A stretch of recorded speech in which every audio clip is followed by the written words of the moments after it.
Summit. This is Democracy Now!, democracynow.org, the War and Peace Report. I'm Amy Goodman. We're broadcasting from Marrakech, Morocco. Here at the UN climate talks, one issue that's being largely ignored is Morocco's more than 41-year occupation of Western Sahara, located south of Morocco. Many consider it to be Africa's last colony. Last week, Moroccan authorities barred the Sahrawi political leader, Souelma Bayrou, from attending the climate summit, even though she serves as the vice president of the Pan-African Parliament. She was reportedly held by Moroccan police for 75 hours without food or water. Morocco also faced criticism after it briefly published a map on an official COP22 website that showed occupied Western Sahara to be a part of Morocco.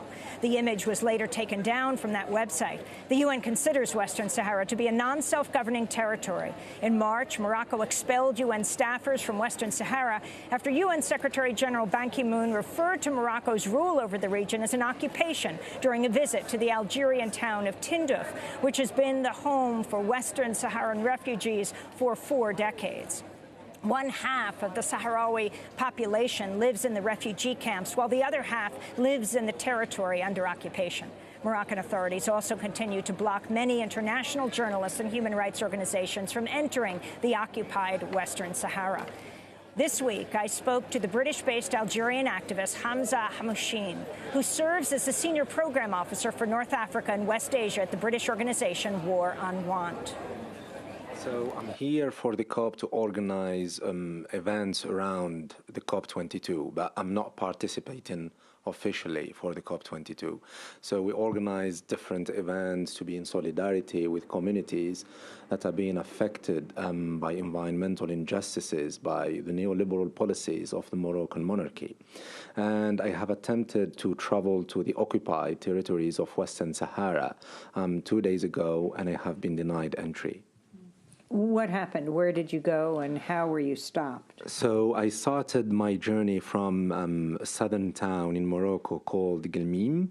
So I took a bus ride from there to Dakhla, and just before Tarfaya, just on the border between Morocco and the occupied zone, I have been ordered off the bus, and I've been informed that there are specific instructions coming from high up to not allow me to proceed to Laayoune.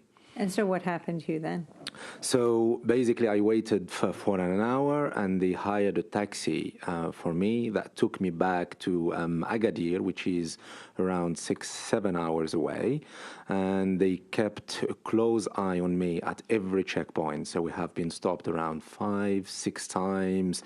They were checking my passports. They were calling the driver. So it felt a little bit unsafe. So they drove you away 5 hours to where? So they drove me, I think, more than 6 hours to Agadir, which is 3 hours away, or 3 hours and a half away from Marrakech. And I spent the night there, and I came back the day after. But for me, that episode is just an example of how Morocco, the Moroccan monarchy, how the Makhzen, the king and the elite around him, does not want international people and people coming for the COP22 to know about its occupation of Western Sahara that has been ongoing for more than 4 decades now. Interestingly, Ban Ki-moon, the UN Secretary General, was here, actually met with the king, though it doesn't look like the king wanted to exactly look at him, because he just recently called the presence of Morocco in Western Sahara an occupation. Mm-hmm.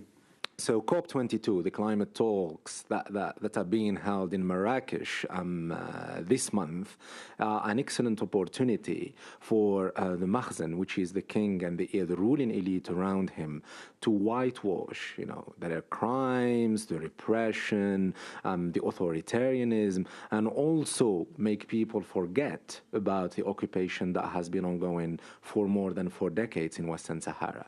It's also an opportunity to greenwash the environmental crimes that the Makhzen has been... and the Makhzen means? Makhzen is the king and the elite around him. So basically the ruling class in Morocco, to greenwash the environmental crimes in Morocco and in the occupied zones.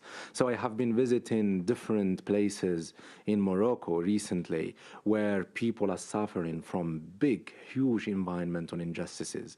And one of them is the Imidar community that has been struggling with the Royal Holding silver mine in mine that has been, grabbing their resources, grabbing their water. And explain where Imidar is. So Imidar is in southeast Morocco, is around 7 hours drive for Marrakech. So the community has been struggling there for years against this silver mine that has been polluting their environment, affecting their agriculture.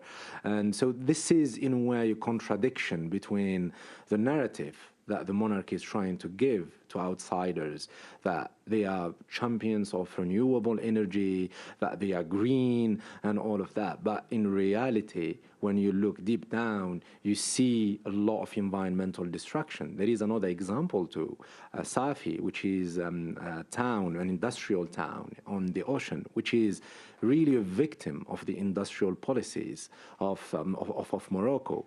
There is actually now a coal-fired power station that is being built, and that will be operational in 2017. So at the time they are saying we are doing renewable energy, they are building a coal-fired power station, and that coal will be brought from Russia, Poland, and South Africa. But then, if you look deeply into the details of the renewable plans, you see that an important part of it is based on occupied territory. So without the approval of Sahrawi in taking the decisions and how those resources are being used. The Sahrawi are the West Saharans. Yeah, the West Saharans.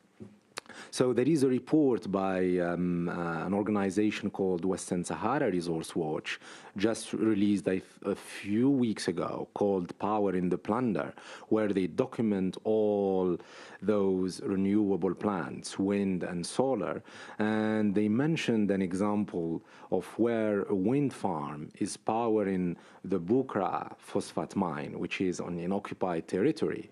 So basically, powering that mine to plunder even further the resources of the Sahrawis.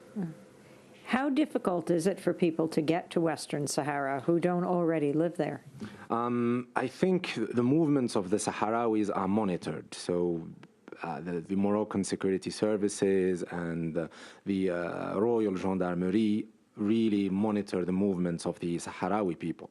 For international delegations, so the moment they detect that those delegations are talking with human rights activists and human rights organizations, they deport them. There have been many examples in the past with delegations from Norway, from Spain, being deported the moment they detect them talking with human rights activists. What are they hiding?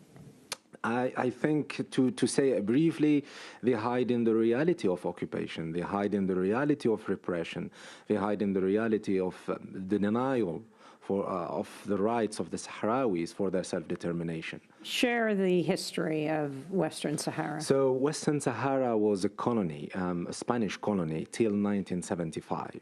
So when the Spanish left, the Morocco and Mauritania invaded Western Sahara. Mauritania retreated, I think, a year later, but Morocco still occupies that land and plunders the resources. And it's not just phosphate, it's fishing, it's tomatoes, it's agriculture. And Sahrawis do not have any input in the decision making. And I think this needs to be exposed, and the COP22 should not be allowed to be an opportunity for the Makhzen, the king and the elite around him, to greenwash their crimes and to whitewash the occupation. There are amazing parallels to Indonesia's occupation of East Timor in 1975. Mm-hmm. But in 1999, the UN was able to sponsor a referendum for the people of East Timor, mm-hmm. and they voted for their independence, and now they're one of the newest nations in the world. Yeah, I think that's what the Sahrawis wish to happen. They just want the right to self-determination, and the UN is supportive of that.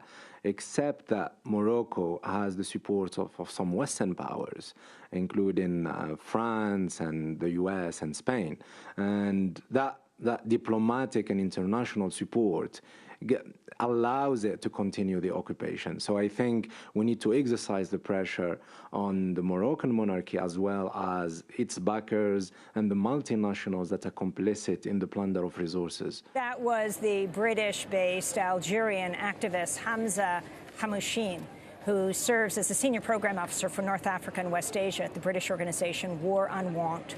He recently attempted to enter the occupied Western Sahara, but was stopped by Moroccan authorities on his way.